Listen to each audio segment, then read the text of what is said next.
I'm Maxie. Welcome to Maxie Makes. Today I'd like to share this quilt with you.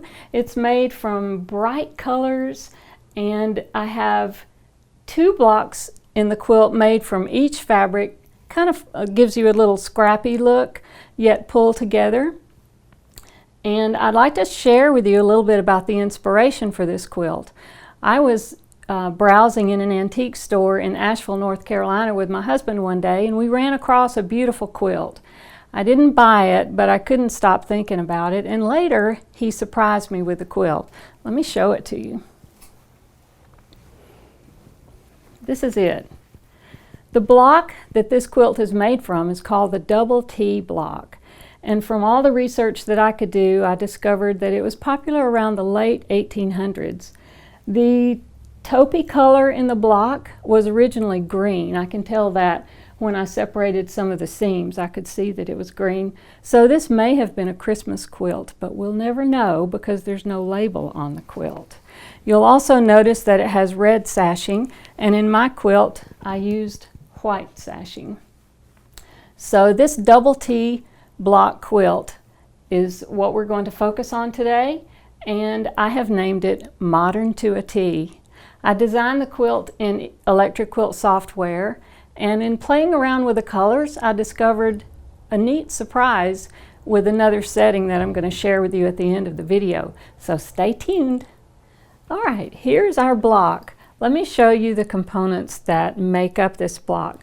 First of all, we have 4 half square triangle units in the corner, and we have a double stack flying geese unit between those half square triangles and a solid square in the center. Let me show you how that looks when you lay it out. There's 4 half square triangle units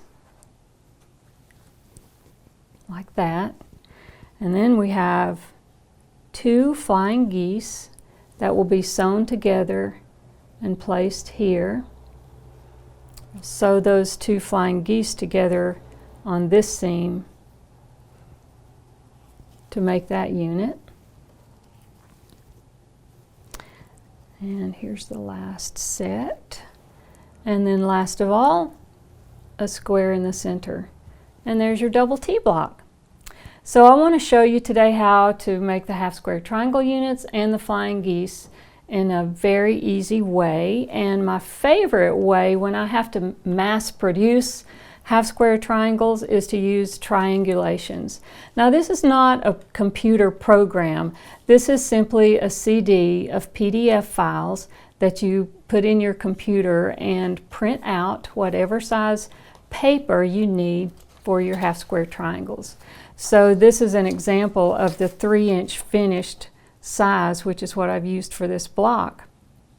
You can print out as many papers as you need, and for as long as you own the CD, it's yours, and you can print half square triangle papers in sizes from 1/2 inch all the way to 7.5 inch. So it's a really good investment. You can also make flying geese and quarter square triangle units from this CD. So my 9-inch block requires 3-inch finished size, so that's what I've printed. Trim the paper down just beyond the solid line and layer it with the 2 pieces of fabric that you want your half square triangles to be made from.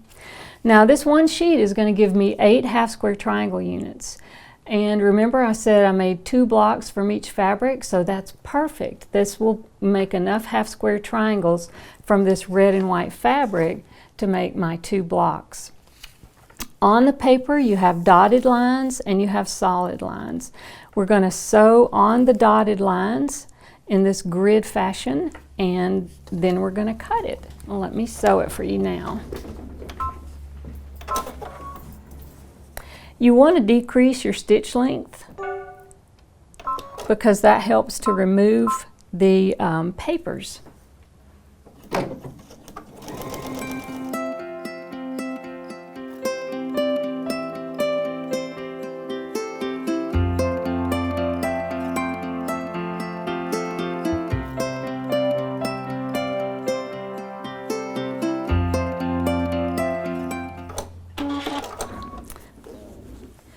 Alright, so I've sewn on all the dotted lines, And now I'm ready to trim on all of the solid lines. So let me move this out of the way. Take my pins out.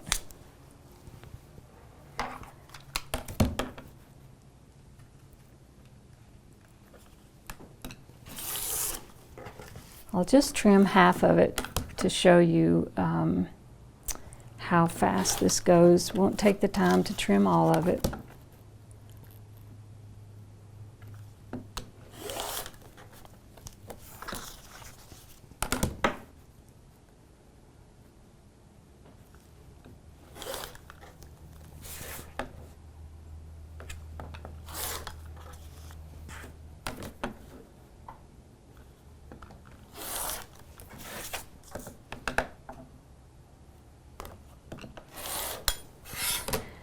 Now I love these papers because they even give you a little line right here to trim on, which trims away your little triangles that we call bunny ears or dog ears on the half square triangle unit, and you'll see what I'm talking about here now.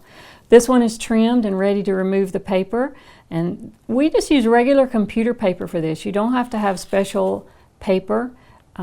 Any kind will do, and you just hold the seam allowance just like this with your thumb and your forefinger and just pop the paper off. Comes right off, easy as can be, and there is your perfect half square triangle unit. And because we trimmed those little corners, when you press it, it lies very flat and perfect, and it's a perfect 3.5 inch unit. So that's my favorite way to make half square triangle units. Now let's talk about the flying geese units. On this flying goose, the white fabric is the goose and the red fabric is the sky. That's how we refer to it. So I prefer to make these in batches of 4, and that method is called 4 fast flying geese. And if I do that 2 times for this block, I've made all the flying geese that I need for 1 block. So that would require a goose fabric 4 3/4 inch square and 4 sky fabrics 2 3/4 inch square. And on the back side of the sky fabrics, I have drawn a diagonal line on the wrong side. So I'm going to place those on my goose fabric, 2 of them, corner to corner, and they're going to overlap, and the lines are going to make one continuous line. Can you see that okay? And then I'm going to go to the sewing machine. I don't need to pin this in place particularly. I'm going to go to the sewing machine and stitch 1/4 inch down on the right side and flip it and stitch 1/4 inch down from this drawn line on the left side. So let me do that now. Okay.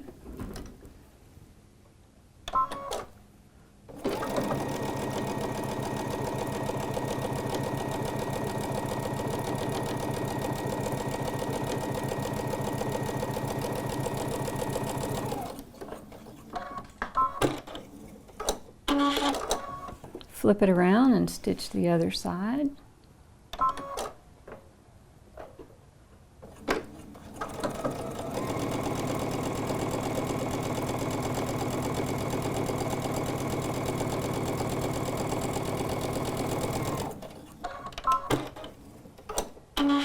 Okay, now we're going to take it to the cutting mat, and I'm just going to cut on my drawn line. Don't need to use the ruler. Just going to cut it apart like that. And I have 2 units that I'm going to take to the ironing board. Press those red squares or the goose fabric out. The seam allowance is pressed toward the small triangles like that. Do that for both of them. And then take one more square with a diagonal line drawn on it and place it on the unit like this. I'm going to do the same thing now, stitch on both sides.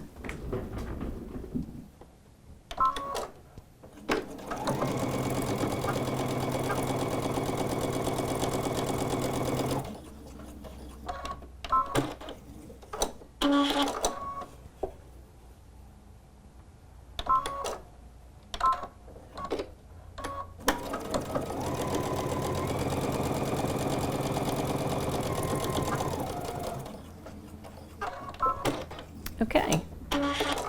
Now I'm going to cut once again on the drawn line.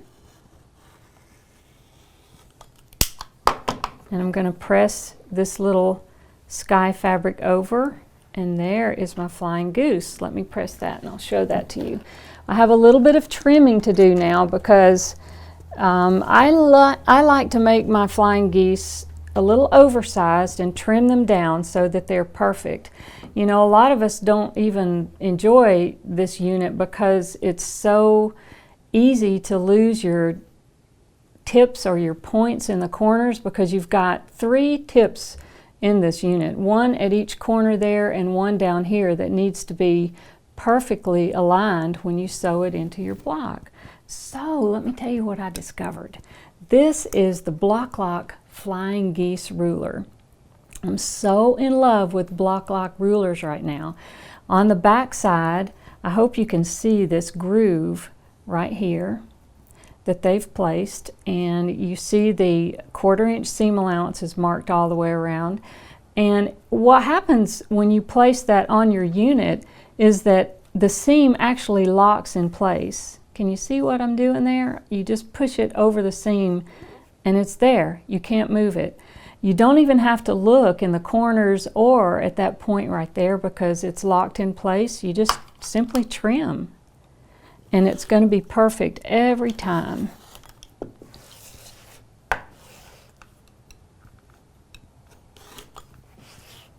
Foolproof flying geese. So that's why I like to use this method, and there is our perfect flying geese unit. All right, let's look at how this block goes together. I have all of my units sewn, half square triangles. Here's the double stacked flying geese units sewn together. So I've got them laid out. We're just going to sew these 2 together here, like that. I'm not going to do it, I'm just going to show you how it goes. This seam here, this seam here, and then these 2 seams, so that you have 3 rows, and then you just sew your rows together like this. And that creates your double T block. Now, notice we have sashing and cornerstones in our quilt, and I used white sashing. I found an easy way to sew the sashing in as I make the blocks. If you take a strip and just simply sew it to the right side of the block here at this time, you know, when your block is sewn together, and take a sashing strip with the cornerstone attached to it and sew it to the bottom, you have all your sashing strips sewn, and you don't have to bother with individually sewing all those strips and rows together as you're putting your quilt together. The only thing to consider is that the last block in each row only gets a sashing strip sewn to one side, and the whole bottom row only gets a sashing strip sewn to one side. You omit the sashing in the cornerstone strip. And those instructions will be in the pattern that we have. Now, I promised you a surprise at the end of the video. So let me show you this little quilt. All right, this little adorable quilt is made from the same block pattern. This is the double T pattern, only the fabric placement is slightly different. Let me show you how that works. The only change you have to make is when making the flying geese units, you make one round, the outer round, just like we did, but for the inner round of flying geese, just reverse your fabrics. Let your goose fabric be your sky fabric and your sky fabric be your goose fabric. So I'm going to lay that down for you. This is the inside flying geese on all 4 sides.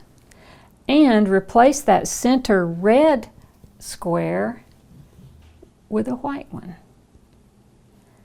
Now we have this gorgeous star block that's surrounded with the red fabric. Isn't that great? And you'll also notice on this quilt that I use some rickrack in the binding, and I have a tutorial on maxiemakes.com to show you how to put the binding in there. So I hope you've enjoyed the double T block quilt today, making an old vintage block into a modern block. I do have kits for the fabric colors in the quilt that you see behind me on my blog, as well as the triangulation CD and the block lock rulers. You'll find those at maxiemakes.com. Happy sewing. Thank you for joining me today, and God bless.